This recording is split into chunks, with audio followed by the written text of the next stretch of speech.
Food is more than just what's on our plate. It's the places where it's grown, it's the people who grow it, and so much more. Join me, Janice Person, your host, on Grounded by the Farm every other week as we talk about the foods we love. Here we are with the first episode of the third season. The podcast itself is not going to change much. We're going to do a little bit different this year in that we're going to be talking to farmers about some of the things they do broadly. So we're going to talk to some farmers who are doing agritourism. We're going to talk to some who are selling from their farm direct. We're going to talk to farmers about that kind of thing more than individual foods they grow. But I think it's going to be incredibly interesting for you guys. And I'm really excited about it because I'm going to get out and travel some.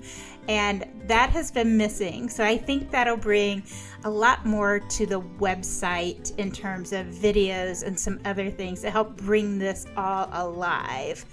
I want to just explain, this episode is going to be a bit different. We're not talking about agriculture as much as we are about some new materials that pair our podcast with lesson plans for teachers, primarily in those 3rd to 5th grade levels, but certainly can extend beyond that. And we think it would be great with homeschooling parents, as well as occasionally when parents have extra time with kids at home and want something that you might all enjoy, but kind of keep everybody busy. Maybe you have friends who are teachers or things like that. You could pass along a little information. Make sure you stay around to the end because we're going to be explaining one of the units that we've got of this curriculum. It's about popcorn, and some of you guys may remember Ella and Ollie popcorn. We're going to explain to you how you could get a copy of that. And now let's go ahead and get started with that conversation with Whitney. So today we are talking to Whitney Choate about this whole thing and how it's come together, because as of now, we have curriculum live online to help people talk about food and farming. So Whitney, do you mind give people a little bit of background about you? I am a born and raised city girl that went to school in the country and married a farmer, and have now been immersed in farming, and I have learned so much from that. And I've definitely seen a whole nother side of agriculture and maybe what was portrayed to me just growing up. And it's been a really cool learning experience. And my husband and I even have our own farm now, and we're hoping to grow it and things like that. So that's really cool. And then on the professional side, I've been in education for over 10 years. I have multiple degrees in elementary and special education, autism, and then I am almost done with my instructional technology degree as well. So I've taught in the classroom, I've taught abroad, I've taught all ages, and I'm currently transitioning into a instructional coaching position. And so I am now here to work on curriculum and help teachers even more, and because that's really like my passion these days. And so working on this project has been kind of the perfect tie-in to this new position in writing that curriculum, making it easy for teachers to utilize, or even parents and things like that. And so it's just super cool. I think the timing of it just seemed amazing to both of us. I know you didn't anticipate yourself applying for an internship 10 years into your teaching career and everything, but you were at that point where you were going back to school and you were trying to move into something different in agriculture. So you were doing a pivot like so many of us have been pivoting over the last couple of years at least. And it just seemed to fit. So you hit the ground running and accomplished so much over the summer while you were still getting another degree in grad school. So bored easily. So I need things on my plate. Yeah, you get bored easily. I love it. Well, I'm a city girl too. We've talked about that a lot. And I loved that as I do these stories with farmers, that different people's children have also been interested, whether they're in the farm or city. It's funny. One of my friends who's a farmer, he says his kids like to listen to it because they get exposed to crops that they'd never see in their area. And so I think there's a little something in this for everybody, right? But for people like us, we don't always have a lot of access, even if you're really interested in food and you're interested in farming, going to the farmers market on the weekend may not be fully representative of farmers. And so one piece that I think is unique about this is we pull the actual farmers' voices into the curriculum. Is that something that is kind of common? I think it's something that education is trying to work towards with curriculum and just adding that in and showing unique stories, increasing that diversity, the experience of meeting people that you don't normally interact with, whether it's geographically or for whatever reason. And so I really wanted to take that and make sure that that was a key component into this. So if there's somebody, that doesn't like, a lot of my students have never been to a farm, they kind of live in an urban like area. And so using this really just kind of bridges the gap, and it makes it more real for the students. It makes it, oh, there really is a person that does that, instead of like kind of like a story like way off in the distance and it's not really tangible. Yeah, I just really think it's cool. Well, I remember living in a really rural area of Mississippi. And, not everybody's family works in farming or is on farms. So even in really rural areas, I found you can have people who don't necessarily understand some of what's happening around them, just because they're not focused in on it, right? So even if you're interested in it, you may not have access into sort of meeting like a popcorn farmer or something. So why don't we kind of talk about how you pulled these pieces together? Because luckily for me, I know I don't know this stuff. So I just said, okay, well, let me know what you come up with and we'll take a look at the first one and we'll work from there. So I think a good thing to know about me is I have tried to be that teacher that everybody always wants to have or wanted to have when they were in school. I wanted more teachers like myself. My mom was a teacher and she did crazy experiments all the time, was always getting in trouble by her principal for setting things on fire and all these different things. And so I've tried to really follow in her footsteps by doing crazy things, but making it so it's a learning experience for my students. And so I really tried to utilize that and translate that into these different units that we've created, and making sure that it wasn't just something that a teacher or a parent is going to hand to their kid. They're going to sit there like, it's 1950, just do your work and be quiet. I want it to be interactive. I want it engaging. I want the kids to have fun, because if you're not having fun, then you're not going to learn. Yeah, I like that. And it's kind of a discovery path, right? Like you're learning different things. Why don't we kind of walk through how a typical one of these units kind of works out? Do you have one you want to talk through? Oh, yeah. I really like the popcorn one that we have done. And so I from like a get popcorn. Let's just be honest, right? So if I get to eat popcorn and talk about it, good. Yeah, even better, right? My husband and I just had some last night, so I feel that. But the way that this is set up, there's about 5 pages of student work, but it starts with a teacher guide. And the teacher guide has a list of all of the materials that you would need for the entire thing. It lists the standards for Missouri, which are very comparable to other states, what state standards they're hitting. And then it gives any specific like directions or like, hey, I've done this project before. Here's a tip on how to do it or to make it more successful. Like, here's my little insights and things like that, which that really makes this kind of a unique package. And then I also have included like outside links. So it links to the podcast. And then some of these have links to like national associations or other great just resources that if you or your kids want to dig deeper into it, it's there. Yeah, I mean, you made these units. They're probably 4 or 5 pages for the students, and then all the teachers' resources. You made them pretty deep, but sometimes people just want something a little bit different. And so you've made that teacher guide so that if teachers want to do it on the superficial for now, versus if they want to do just what we have or go really deep on it, because you never know, each class could be different and depending on the interest level of the students and sort of the educational, experience. Sometimes you have gifted schools, sometimes you have schools that kids have a lot on their plate besides learning. So maybe they're not able to go as deep.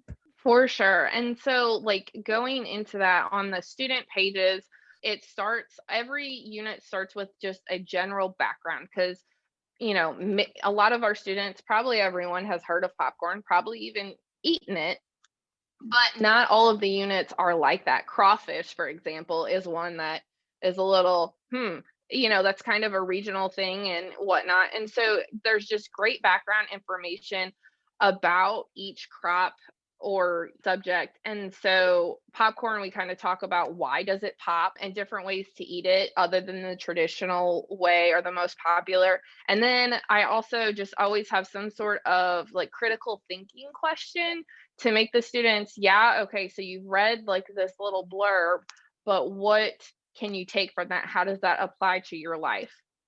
Yeah, I love that. You mentioned that a lot of students may not have tried some of these. Popcorn is easy, right?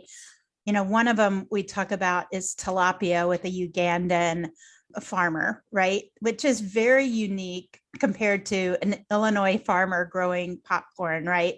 So two very different sets. And in the school system where I lived before, I know students hadn't had a lot of different foods and things.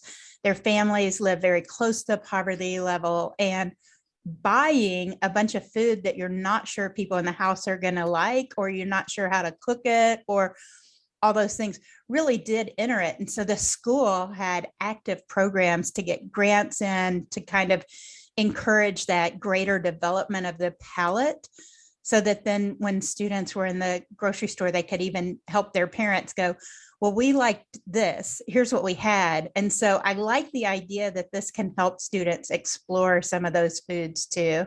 Oh, totally. And I love that connection too. And a lot of these, I also elaborate on different ways to eat it more than just the most common way, or at least in my life, the most common way to eat them. And some of these kind of just blow my mind. But, like I'm like, oh, I never thought about doing that. And so I've had to try different foods as I was making these and make sure like, oh, that's cool. And so I've learned a whole lot. But it's definitely helping to bridge that like school to home learning experience. And I know some of the kinds of things you have, I actually get to experience some of the food itself, right? Like we do pumpkins and we talk about pumpkin pie in a bag, but there are others where you do different kinds of experiments or different kinds of interactions. How did you figure out what kinds of things to do so that teachers know? My sister, remember, was a teacher, and if she wasn't hitting exactly the standards that she had to get done, then creativity wasn't allowed. Kind of like you have to hit the standards no matter what. Yeah, it's unfortunate that, we're such as educators, we're under such a crunch to get, all of these different things in. And so I really tried to overlap as much as I could. And so that you're hitting multiple subjects at the same time, you're making the best use of your time, and that these could work by themselves, especially like maybe if you have a sub one day or something, or you need to pull something out of your hat real quick because plans just kind of exploded and you just got to, roll with it, which is very normal in the world of education. And, or you can, maybe the class like is reading a novel together and it has to do with popcorn or going to the movies or something. Well, you could pull this in and match it up with that. Or maybe you have a specific skill that you're working on, like force and motion in science class, and you're wanting to expand that. Well, how does that impact real life, or what's an experiment to go with that? And so then we have some of these units that cover all of those different skills. I'm still blown away because you did science, math, entrepreneurship. I mean, the range of different topics that you've been able to integrate in and show how it applies to the curriculum. And yet they're the kinds of things that I looked at and I thought, wow, I would have really loved to do that when I was in school. Exactly. And that's like, I love to encourage other teachers to like get past, just the standard in a box curriculum. And so this, like, yes, it's a curriculum package, but yet there's so many different ways that you can incorporate it, that you can pick and choose. You could do it all. And then you can touch on so many of these different skills, your soft skills, your essential skills with the entrepreneurialships and some group work if you choose to do it as a group or individual, all of these different things. Like there's so much flexibility with this, which is what I like because every teacher wants to do it, the way that they think is best for their kids, which is very different from classroom to classroom. Yeah. I cannot tell you how many times I've had a niece or a nephew or some young kid in my life tell me something they've learned in school that just amazed them, right? And then they get to teach you about it. So the hope I have is that kids will want to share this stuff back, right? And that parents may be a little more interested or something. I know when my nieces and nephews have been in school recently, one of my nephews was like 10, which is the age group that we're hitting on here, right? And for Christmas, he wanted cooking lessons. So it's really relative. Kids this age are really interested in food, and some of them like to garden, and some of them like to, really be adventurous on different things. So I think this is one of those great pieces that can go back and forth with home, and hopefully we can keep it going with the podcast with all the future episodes and stuff, because I'm pretty stoked about it. Yeah, for sure. And I just like that, the kids, like, yeah, we have this maybe targeted to fourth and fifth grade, but it really, like, that's the reading level that it's made. But this really can be used with probably sixth, even seventh grade, as low as third grade. And then, like, for me, working in special education for so many years, this is something I would pull for my high school students because it's looks great and it is interactive. It has graphics and links, hyperlinks, and different things like that, but it's also not like cutesy kidsy. So, like, as a special ed teacher, I had to find lower leveled activities for my high school students, but I also didn't want it to look like something for a 7-year-old. So, this I feel like really truly bridges that gap. No, that sounds exactly right. And is this part of that movement towards project-based learning that folks are doing? I think that this would be a good foundation to kind of go along with that. Like these aren't necessarily true project-based learning units, but they're a good kickstart. So like if you wanted to learn about something with a project-based unit, or if you wanted to expand on a project like the entrepreneurial one, or we have one where students have to create propaganda and then maybe they have to, track the data to see if their propaganda actually worked, if it was successful in getting across what they wanted to advertise. And so like it can work definitely very well with PBL. That sounds great. I think as we've put this together, so it's so wild because a year ago I was thinking, like activity sheets. Now I realize activity sheets are like entry level compared to what we're talking about here, because a lot of things, and I've picked them up at the store myself, right? Like they have word searches or they have coloring pages and things like that. And I understand the value of those is different. And sometimes I've bought them because I needed to keep a kid busy, right? But this really is the kind of learning, busy, happy kind of space is what we're going for, to get that excitement of critical thinking and to wonder like, oh, wait a minute, how would I go about doing something like that? And really discovering not only food and farming, but discovering themselves a little bit, right?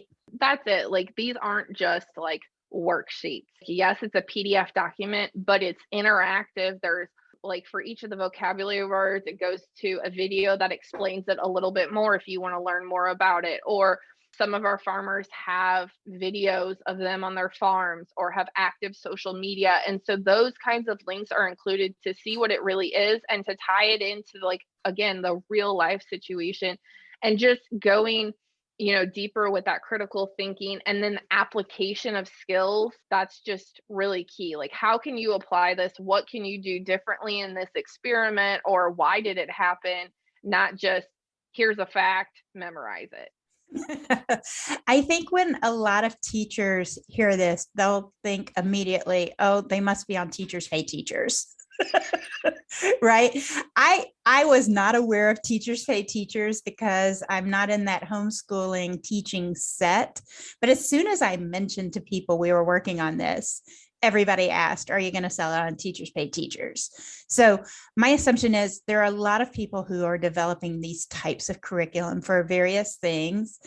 And what we hope is people, when they go looking for food and farming, and who doesn't like to talk about pumpkins as October rolls around, right? That these are things that could really fit into what they're doing. We have so many things that just naturally fit in with like that upper elementary curriculum or really anybody's curriculum, especially with the holiday foods or eggs. Like eggs are such a big part of our society and different foods that we offer and things like that. And so it's just so easy to use, so easy just to apply it and use it. And, a lot of these also for teachers or parents, such little prep. You don't need to get a lot of things together. Like you can do it that last minute if you need to. Yeah, a lot of them are things that the materials are things you would have at home, or for teachers, they may have them already in the classroom or something, right? Like it's not something that you're going to have to make a big, huge shopping trip for, is at least the reviews we've been getting from a few friends that have been checking it out. Yes, it's very like economical supplies because again, as a classroom teacher, I have spent way too much money doing stuff like this. And I wanted to keep that in mind because, we didn't get into teaching for fame or money. So I love it. We're going to be selling these on Teachers Pay Teachers and on Etsy, because not everybody is a Teachers Pay Teachers kind of person.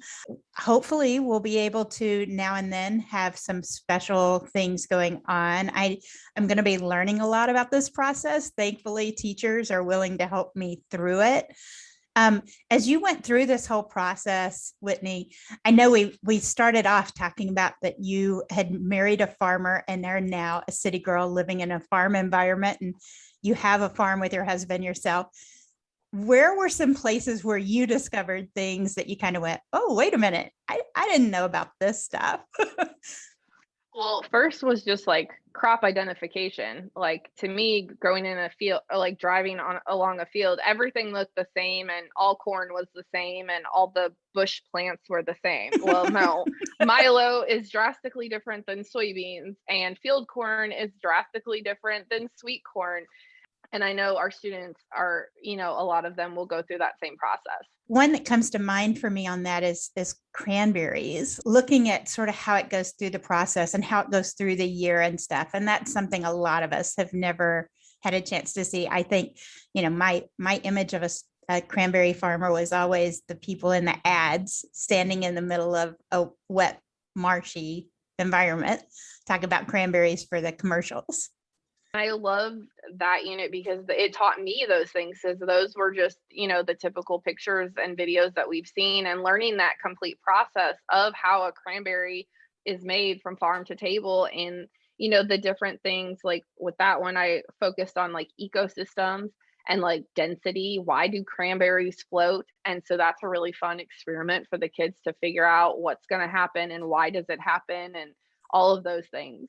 Yeah, and I think some people will find farmers look like them that they may not have understood. The cranberry farmer, for instance, is a blonde-haired girl, right? So, there's all that kind of diversity among the farmers, as well as the food diversity that we've been going for. And I think it's nice for students to be able to maybe see themselves or their family members. We have some children that were featured in different episodes so that they can see that too. I'm really excited about getting it out there in the wild and getting teachers looking at it. We'll have all the links on our site, so if people want to give it a look, and I would encourage, as somebody who's bought a lot of things for classrooms over time, you can always think about giving a gift of some dollars to be spent on TPT. It doesn't have to go through us, but it could go through other things on curriculum and additive to teachers and their classrooms. And for others, there's also Donors Choose is one of my favorites. So, while we're speaking up for education and what we're trying to do you have some other pet projects? Do you ever have people give you credits for TPT? That sounds like a great idea. I've never done it, so I'm trying to figure out how it would work. I have not, but I know you can buy gift cards Okay. for there, and that would be any teacher's like favorite thing because that and caffeine. So, one of the two. I love it. I love it. All right. Did I miss anything as we were talking here, Whitney? I don't think so. I think you nailed all the points. All right. Well, we hope to keep Whitney working with us for a while, have some great ideas of how to move this forward. And one of our colleagues, Molly, just reminded me these kinds of things would be great holiday gifts for teachers. If you're already thinking, what do I do this year for a teacher? Maybe you get them some cash to Teachers Pay Teachers or Donors Choose or something along those lines. Holiday gifts always matter when it comes to teachers, telling them thank you for doing what they do for our kids and our communities. So for those of you who stayed with us, please make sure you check out our show notes, the URL that the show notes direct you to. That's where we're not only going to have this episode on our website, but we're going to have the actual unit on Popcorn so you can download it. You can see what we're talking about how these lesson plans pull all of these various factors together. In each of our podcast episodes, you know how farmers will talk about the things that they're really interested in stuff, and we've used elements of each of the lesson plans to really go with that. So the curriculum is incredibly diverse, as are the farmers that we're talking to. And I love that, kids are going to get to see farmers' faces. They're going to see faces that look like theirs and their family. And I hope that this will be something that teachers and students love as much as we love doing it. It was quite a busy summer and fall for us to get these things done. You can check us out on social media. We're going to start putting this educational kind of vibe in with some of our other social media pieces. Until next time, thank you for joining us.